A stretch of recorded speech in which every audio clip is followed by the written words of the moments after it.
뉴스 코멘터리 막점 막후입니다. 구독, 좋아요, 알림 설정 부탁드려요. 뉴스의 이면을 꿰뚫어보는 본격 속마음 정치 토크쇼 뉴스 코멘터리 막점 막후의 박지훈입니다. 네, 궁금하면 묻고 보는 시사하는 개그맨 시그맨 MC 장원입니다. 네, 자 코로나19가 약간의 진정세를 보이고 있지만 안심하기엔 이릅니다. 무엇보다 추석 연휴가 있습니다. 또다시 대규모 감염이 일어나지 않을까 우려가 있는데요. 저는 정은경 질병관리청장 본부장 아닙니다. 청장입니다. 이제. 실수하면 안 되죠, 이제. 네. 했던 발언이 참 인상적이었습니다. 당분간 이 코로나 종식을 기대하긴 어렵다. 코로나와 함께 안전하게 생활해 나가는 것을 일상화해야 한다. 맞습니다. 정부 방역이 강화되면서 개인정보 공개는 어디까지 할 것이냐, 또 허용될 수 있느냐, 방역 수칙을 어겼을 때 제재는 어떻게 하느냐, 짚어봐야 할 문제가 너무너무 많습니다. 자, 오늘 이 문제들 자세히 한번 다뤄보겠습니다. 먼저 이분 꼭 필요한 분입니다. 신현영 더불어민주당 의원 나오셨습니다. 안녕하세요. 안녕하세요.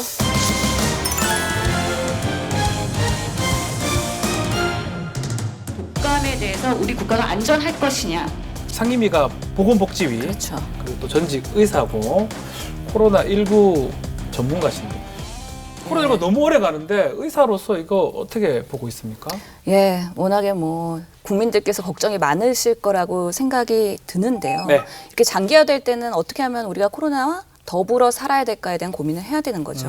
실제로는 우리가 봤더니 80% 정도는 경증이라는 거죠. 네. 어떻게 보면 호흡기 바이러스의 하나다라고 생각하고 장기화될 때는 조금 더 우리가 편안하게 대할 수 있는 국가 시스템을 만드는 게 매우 중요하다고 생각이 듭니다. 독감 같은 거다 뭐 이런 말씀이네요. 앞으로는. 예, 앞으로 치료제나 백신이 나오게 되면 그리고 좀 더 진단하는 방식이 쉬워진다면 네. 우리가 조금 편안하게 더 받아들일 수 있지 않을까 싶습니다. 자, 그리고 목소리가 아주 좋으신 네. 복지국가 소사이어티의 이상구 공동대표도 나오셨습니다. 안녕하십니까? 예, 안녕하십니까. 이상구입니다.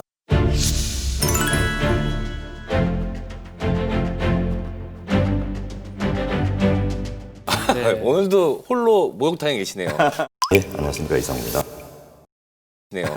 목소리가 동물 같아요. 아, 고맙습니다. 아우, 좋습니다. 네. 네, 그리고 오늘은 법조인도 한 분 모셨습니다. 조을원 변호사 나왔습니다. 네, 안녕하세요. 조을원입니다. 네.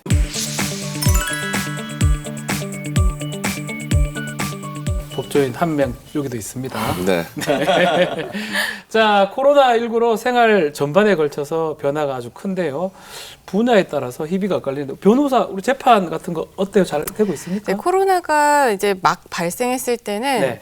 법원도 거의 2주간 휴정을 했습니다. 맞습니다. 그리고 최근에도 또 휴정 권고안이 내려와서 저희가 일을 못하게 되고 또 일정들이 한 달씩 딜레이가 돼서 굉장히 많은 차질을 빚고 있고요. 네, 재판에 지금 마스크 끼고 합니다. 그러다 보니까 전달이 좀 안 되는 경우도 있기도 하고요. 특히 피고인의 표정을 볼 수가 없어서 조금 그게 또 문제라고 하는 분들도 있더라고요. 자, 코로나19가 참 일상화가 된 상황인데, 자, 문재인 대통령은 추석 전까지는 신규 확진자를 두 자릿수로 좀 감소시키겠다라고 밝힌 바가 있습니다. 코로나19 신규 확진자가 38일 만에 100명 아래로 떨어졌습니다. 감소세를 보였던 코로나19 신규 확진자 수가 110명을 기록하며 다시 세 자릿수대로 진입했습니다. 방역망이 제대로 작동된 상태에서 명절을 맞이해야 하겠습니다. 지난 주말에 38일 만에 두 자리로 내려갔습니다.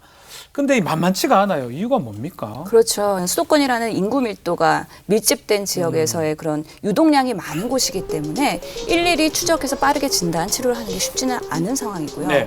더더욱이 그런 면에서는 조용한 전파가 아직도 25% 전후로 나오고 있기 때문에 우리가 모르는 여러 군데 소소한 소규모 집단이 계속 발생을 하고 있어요. 네. 빠르게 대응했음에도 불구하고 결과가 오래 갈 것이다라는 걸 또 한번 예측을 할 수 있는데 그래도 저는 개인적으로 정부의 방역 이 정도면 선방하고 있는 것이 아닌가라는 생각을 좀 가지고 있거든요. 자, 이 의사로서 우리 이 대표님께서는 어떻게 판단을 좀 K 하십니까? 방역 예. 어때요? 뭐 선방하는 정도가 아니고 환상적이죠. 국민들은 뭐 매주 전 세계적으로 확진자 수가 3천만 명을 넘었지 않습니까? 네, 그리고 브라질, 인도 같은 경우는 하루에 5만 명씩 발생하거든요. 포기인 것 같아요. 예, 세계보건기구 WHO도 한국의 케이스를 직접 찾아와서 스타디할 정도로 굉장히 잘하고 있고요. 또 하나 자랑스러운 것은 방역만 잘하는 것이 아니고 또 경제 활동도 최소로 그 규제를 하면서 관리하고 있다. 이런 점에서는 정말 그 세계적인 기록을 만들어내는 그런 자랑스러운 상태라고 볼 수 그럼 있습니다. 조심스럽게 10점 만점 몇 점 정도 줄 수 있어요? 저는 지금까지 사료를 볼 때 뭐 거의 한 90점 이상은 드려야 되지 않겠나 싶습니다. 근데 지금 우려되는 거는 결국은 우리 신 의원님이 지적을 좀 했지만 연휴를 앞두고 항상 좀 확산으로 번졌었거든요. 이번에도 2.5단계에서 2단계로 조금 완화를 했는데 이거 안심해도 되느냐, 또 확산되는 거 아니냐 우려가 좀 있는 게 사실이잖아요. 예, 맞습니다. 아직은 안심할 단계가 네. 아니죠.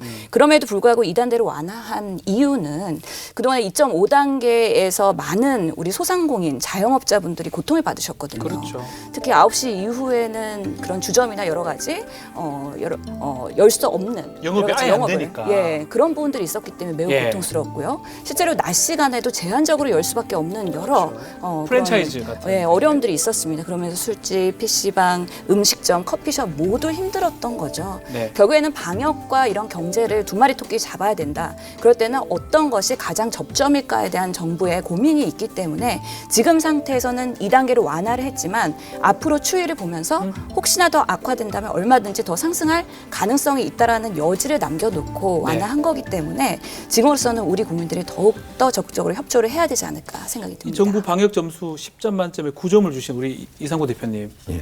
2.5에서 2단계로 낮춘 거 이것도 점수 괜찮게 줄 수 있습니까? 감염병 전문하신 분들은 불만이 많습니다. 아. 아예 이번 기회에 더 강하게 세게 해가지고 조식을 시켜보자. 3단계 해가 그냥 집에 그렇죠. 짧게 붉게 하는 게 더 좋지 않겠나 이런 이야기를 하신 분도 있는데 네. 정부가 결정을 할 때는 이 질병관리란 측면도 봐야 되지만은 방금 이야기 나왔던 대로 경제 활성화의 관점에서 봐야 되고 굉장히 유연하게 반응을 하고 있다 이렇게 말할 수 있을 것 일반인들 같습니다. 관점에서 이 두 분은 전문가 관점이고요. MC는 좋죠. 술 먹을 수 있으니까.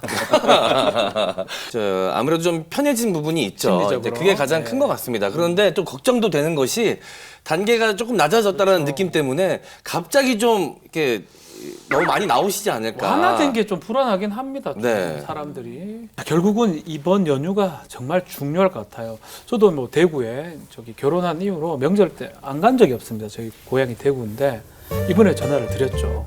그 어머니가 오지 마라 걔한타. 아닙니다 갈게요. 오지 마라 걔한타. 아닙니다 갈게요. 내가 무서워서 그런다 오지 마라. 라고 하면서 네. 이제는 안 갑니다. 네, 요즘 이런 말이 유행입니다. 네. 조상은 어차피 비대면, 코로나 걸리면 대면. 이것도 있고요. 불효자는 옵니다. 불효자는 옵니다가 아니고 네, 옵니다. 옵니다. 네, 효자라면 안 와야 된다. 안 와야 뭐 된다. 이런 식의 현수막들이 많이 걸리고 있더라고요. 네. 이게 아쉽지만 여러모로 많이 아쉽지만 요즘 같은 비상 상황에서는 좀 그 직접 대면보다는 네. 온택트라고 하죠. 이 온라인을 통해서 만나보시는 게 어떨까라는 생각이 좀 듭니다. 특히 이럴 때는 이 자녀분들은 먼저 말하기가 좀 불편하거든요. 그러니까 어르신분들이 먼저 이야기해 주시면 좀 더 홀가분하게 안 갈 수 있지 않을까라는 생각도 좀 듭니다. 정부에서도 그래서 추석에 이동 제한을 지금 권고하고 있는 상황인데 지침이 좀 엄격해야 되는 거 아니냐 이런 얘기까지 나오고 있어요. 예전에는 무료로 전화했다면 이제 명절 연휴 징수- 동안. 네, 징수를 한다는 거죠. 네. 그 자체만으로도 한 16% 정도의 이동량을 줄일 수 있는 더 내려가면 효과가 안 됩니까? 곱하기로? 그건 심한 거예요. 예, 그래서. 그거는 좀 너무 예. 예, 국민들의 마음을 못 알아주는 정책이기 때문에 할 수가 없는 상황이고요. 네. 지금 정부로서는 참 난감할 것 같습니다. 네. 실제 설보다도 추석 때 더 많이 움직이는 것으로 통계가 나와 있는데 이 역사적으로 물경 2000년이 넘은 전통이지 않습니까? 영고, 동해, 무천부터 오는 그런 전통이거든요. 아이고 예전에 그 무천 그렇습니다. 동에 맞나요? 저는 정치권의 좀 바람 중에 하나가 네. 지금 연휴는 정부가 법으로 조정할 수 있습니다. 그래서 중간에 하나를 이빨 빠지듯이 쏙 빼버리면 아무래도 금요일 날 빼버리면 그렇죠. 가고 싶은 사람들이 못 가게 되는 그런 강제적인 효과가 있거든요. 수목밖에 안 되니까. 예, 그래서 뭐 그게 꼭 그 시행이 안 된다 하더라도 그런 정도로 국회에서 거론을 해준다면 상당히 정부 입장에서는 도움이 많이 되는 홍보 효과가 굉장히 큰 정책이 되지 않겠나 이런 생각도 해봅니다. 금요일 날 회사 갑시다. 안 됩니까? 저는 어떤 정책이나 정치가 뭐 여러 가지 국민들을 화나게 해서는 한하게서 안 된다. 국민들이 정말 원하는 방향이 뭘까에 대한 잘 경청하고 금요일 가면 좀 화는 날 것 같아요. 근데 또 일하고 싶은 분들도 있을 거예요. 약간 그럴 것 같습니다. 선택으로 남겨둬야 될 것 같습니다. 네. 네.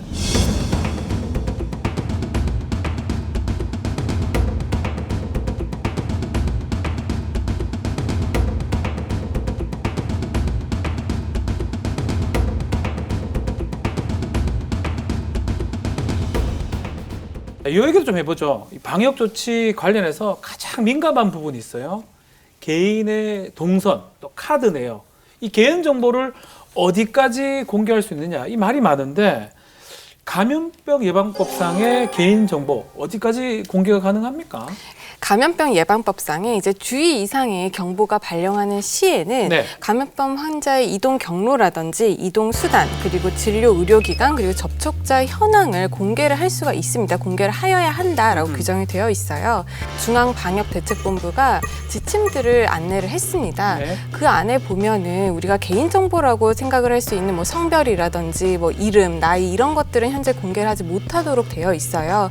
왜냐하면 처음에 우리가 이제 코로나19가 터졌을 때 무분별하게 네. 개인정보를 식별할 수 있는 그런 자료들이 많이 공개가 되다 보니 명예훼손적인 측면, 뭐 사생활 침해적 측면이 많이 대두가 돼서 이렇게 중앙본부 차원에서 지침들을 내려보냈죠.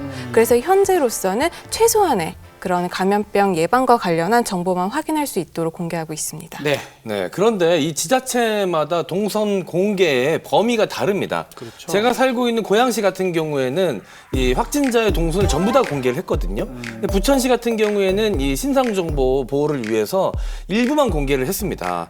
이게 좀 더 그 개인정보 관련해서 정부가 지자체 재량으로 두는 게 참 많은 부분이 그런 것 같은데 좀 더 확실한 가이드라인이 필요하지 않을까라는 생각도 좀 듭니다. 지자체가 자체적으로 역학조사를 하고 동선 공개를 하는 권한을 가지고 있어요. 그렇기 때문에 지자체별로 그 자체적인 판단에 의해서 또 뭐 조금 더 공개하는 지자체, 공개하지 않는 지자체 이렇게 나눠져 있는데 조금 더 이렇게 일괄적으로 우리가 어떤 기준을 좀 더 명확하게 세워야 할 필요성은 보입니다. 네. 결국에는 방역 대응을 하는 네. 조직의 거버넌스의 문제이기도 한데요. 실제로 그 중앙에서 내려오는 지침은 권고 사항입니다. 그리고 지자체에서 판단해서 자의적으로 하는 건데 실제로 그런 것들이 너무 차이가 있다 보니까 우리가 방역에 있어서 K 인권은 어디 갔냐 K 이런 인권. 지적도 있는 것이죠. 그러면서 우리가 감염병 대응을 할 때는 앞으로는 이런 인권에 대한 부분들도 훨씬 더 발전해야 돼야 된다라는 하나의 그런 과정이라고 지금은 생각이 되고요. 네. 지자체에서 이렇게 차이점이 있는 것들은 바라건대 앞으로 질병관리청이 됐기 때문에 5개 지역에 지역 본부가 생깁니다. 좀 더 역학이나 정보 공개나 이런 것들이 일사불란하게 지역과 같이 협조가 되지 않을까 기대를 해보고요. 실제로 예전에는 다 공개를 했다면 지금은 이제 역학조사를 한 결과에서 이 사람이 더 이상 접촉자가 없을 거라고 판명됐거나 공개를 해도 별로 득이 되지 않을 거라고 하는 경우에는 공개가 안 되고 있는 상황이거든요. 그렇죠. 그런 것들에 대한 좀 더 세밀한 지침이 앞으로는 나오지 않을까 기대를 해보겠습니다. 네. OBS